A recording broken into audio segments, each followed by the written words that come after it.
Hello बच्चों, let's read the question. The question is saying who provided the evidence that DNA is genetic material. तो आइए देखते हैं हम इसका की कंसेप्ट. तो अगर हम बात करें इसके की कंसेप्ट की, तो इसका की कंसेप्ट हो जाएगा DNA as genetic material. DNA as genetic material. तो अगर हम बात करें तो हर्ष एंड मार्था केज ने 1952 में कुछ एक्सपेरिमेंट किया था. वो एक्सपेरिमेंट को क्या कहते हैं? उनको कहते हैं ट्रांसडक्शन एक्सपेरिमेंट. अगर हम इनके इस एक्सपेरिमेंट की बात करें तो इसमें इन्होंने क्या किया था? इसमें इन्होंने काम किया था T2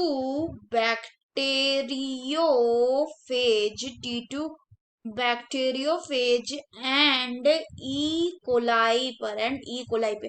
अगर बात करें बैक्टीरियोफेजेस की, तो बैक्टीरियोफेजेस वो वायरसेस होते हैं जो कि बैक्टीरिया को इन्फेक्ट करते हैं. और ई कोलाई क्या? ई कोलाई एक बैक्टीरिया. तो इन्होंने क्या किया? इन्होंने एक बैक्टीरियोफेज को लिया और इस बैक्टीरियोफेज के जो प्रोटीन कोट होता है, इसका ये जो प्रोटीन कोट है, इसको इन्होंने क्या कर दिया? इसको इन्होंने कर दिया लेबल S32 के साथ. इसमें क्या लेबल किया गया? इसमें लेबल किया गया प्रोटीन कोट को. और इसी तरह इन्होंने क्या किया? इन्होंने दूसरा बैक्टीरियोफेज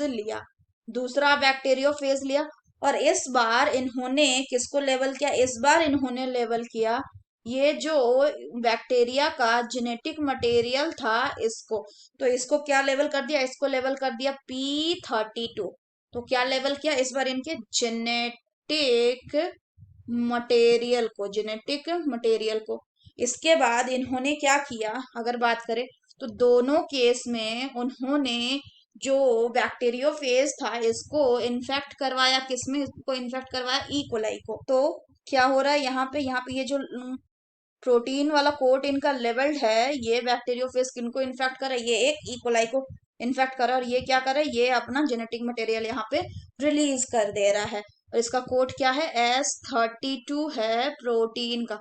सिमिलरली यहाँ पे जो जिनका जेनेटिक मटेरियल लेवल था, ये भी क्या कर रहा है? ये भी अपना लेबल्ड वाला जो जेनेटिक मटेरियल है उसको रिलीज कर दे रहा है.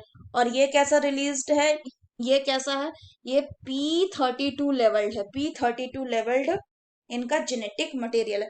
इसके बाद क्या किया गया? इसके बाद दोनों में किया गया शेकिंग. यानी कि इनको ब्लेंड किया गया. तो जब ब्लेंड किया गया तो क्या देखा कि ये वाला जो बैक्टीरिया था, दोनों जो बैक्टीरिया थे, इसमें जिसमें प्रोटीन के कोट को, जिस बैक्टीरिया फेज के प्रोटीन के कोट को लेवल किया गया, उसमें क्या दिखा कि इसमें कोई भी रेडियो एक्टिविटी नहीं दिख रहा है. Non radio activity. यानी कि जो प्रोटीन कोट लेवल था S32 क्या? ये भी एक रेडियो एक्टिव आइसोटोप है. P32 क्या? दोनों रेडियो एक्टिव आइसोटोप है. तो इसमें क्या देखा कि इसका जो प्रोटीन कोट है, इसमें कोई भी रेडियो एक्टिविटी शो नहीं कर रहा. No radioactivity showing. जबकि यहाँ पे जितने भी इसका जब यहाँ पे जितने भी क्या हुआ? डीएनएज आए. ये सारे डीएनएज कैसे हुए? ये सारे के सारे डीएनएज आपके हो गए रेडियो लेबल्ड. यानी कि ये शो करेगा रेडियो एक्टिविटी. इसमें क्या था? प्रेजेंट दिखा इनको, प्रेजेंट. फिर जब यहाँ से ये जो जेनेटिक मटेरियल था, इसको जब दूसरे फेजेस ने एब्जॉर्ब किया, तो यहाँ पे इनको क्या मिला? यहाँ पे इनको अनलेबल्ड बैक्टीरियोफेजेस मिला. Unlabelled bacteriophages. यानी नेक्स्ट जनरेशन का जो बैक्टीरियोफेजेस डेवलप हुआ, वो कैसे थे? वो अनलेबल्ड थे. क्यों? क्योंकि उनके प्रोटीन कोड को हमने पहली बार में, जो उनके पेरेंट थे, उनके प्रोटीन कोड को हमने लेबल किया था. लेकिन जहां पे रेडियो एक्टिविटी हमें मिली, यहाँ पे जो हमें फेजेस मिले ये कैसे मिले, ये लेबल्ड बैक्टीरियोफेजेस मिले, लेबल्ड बैक्टीरियोफेजेस मिले हमें। तो क्यों, क्योंकि इनके जो पेरेंट्स थे उनको हमने किनको लेबल किया था, उनके जेनेटिक मटेरियल। तो इससे ये कंक्लूजन निकला कि जो जेनेटिक मटेरियल था वो क्या था, वो डीएनए था। क्योंकि अगर बात करें हम कि इन्होंने T2 बैक्टीरियोफेजेस लिया था, तो T2 बैक्टीरियोफेजेस में जो जेनेटिक मटेरियल होता है वो क्या होता है, वो होता है DNA. So this proves that DNA is the genetic material. So that's all for the question, बच्चों. Hope you understood it well. Best of luck.